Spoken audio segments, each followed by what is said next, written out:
From Minneapolis to St. Louis, a scene of relief and victory in the trial of George Floyd's killer. Tonight, Minneapolis, St. Louis, and the world react to Derek Chauvin's conviction for last summer's death. And these are live pictures you're looking at right now. Crowds are still gathering right now all across America. So on your left is a live look in Minneapolis. Everything has been peaceful so far, and demonstrators have also taken to the streets in downtown St. Louis. That was what you were seeing there on your right.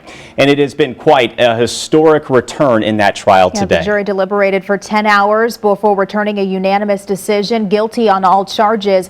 Derek Chauvin watching seemingly motionless, wearing a mask as the judge delivered his fate at one count after another. Chauvin was found guilty on charges of second-degree murder, third-degree murder, and second-degree manslaughter. Most criminal justice experts predict he'll serve roughly 40 years on the combined charges. His sentencing will be 8 weeks from tonight. We have team coverage right now at 6 o'clock. News 4 investigator Lauren Schrager spoke with a legal expert about tonight's verdict and what it means. But first, Ashley Lincoln is at City Hall where protesters are expected this evening. Ashley. That's right. You can see the group of protesters behind me. They have Market and Tucker shut down in both directions. I do want to point out that SLMPD, they have been assisting in directing the traffic in this area away from this area so that they are allowed to protest. You can see this is a small group. The one thing that they've been repeating since they've been out here after that verdict was read is that this is not a celebration but a continuation of the message regarding the excessive use of force against black and brown individuals. Now, we were with one of the activists, Reverend Daryl Gray. You see him with the bullhorn right now speaking on your screen. He released a sigh of relief each moment that guilty verdict was read. This was his reaction once that moment was happening. And the defendant guilty. Oh! Verdict agreed to the 20th day of April 2021. Oh, Lord. Oh, Lord. Signed by jury foreperson. My heart goes out to him. I guess, how can it not? Blakely, you may find. We cannot become what we despise. And Gray also spent a good deal of time with me talking about what that overwhelming amount of emotions meant to him. This is what he had to say about that. I felt some of everything.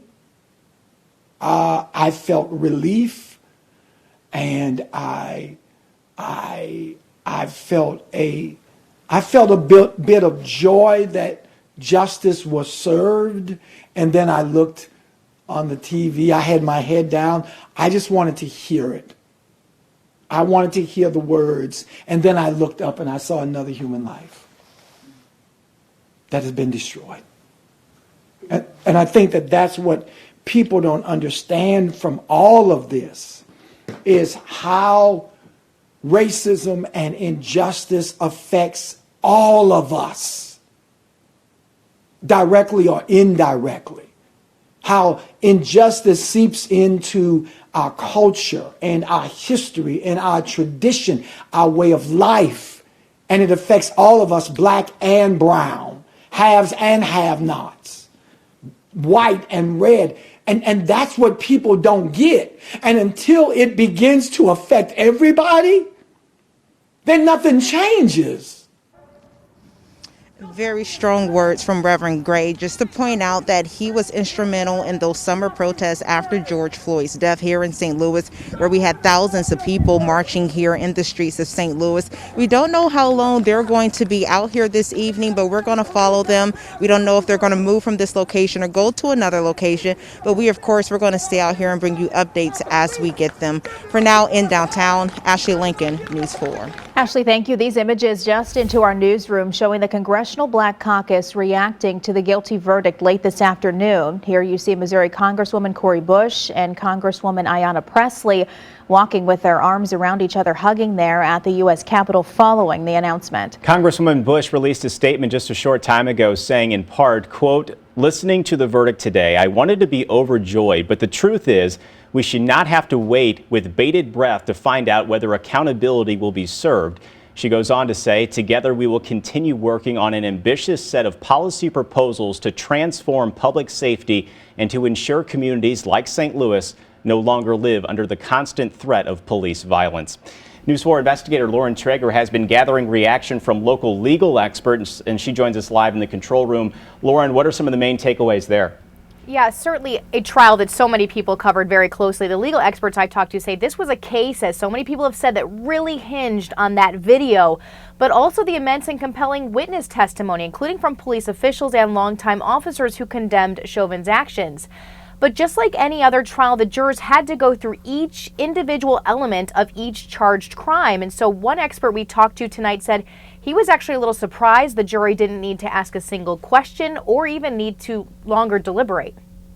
They had seen enough and had heard enough and worked their way through the verdict form, and on all three counts found Chauvin guilty. Professor Joy says it will be also interesting to see what additional evidence the prosecution might try to put on to get the strongest possible sentence, which will be handed down by the judge. Also, some others will be closely watching the other two officers charged in this case. Do they plead guilty now, or do they also try to take their case to a jury? Important to remember here, of course, Missouri law is a bit different than Minnesota law. So if this had happened here, there might have been slightly different charges for the jury to consider. But either way, the experts I'm talking to tonight say it was clear the prosecution presented the evidence very well, and the jury was convinced of guilt beyond a reasonable doubt. Corey, Sam.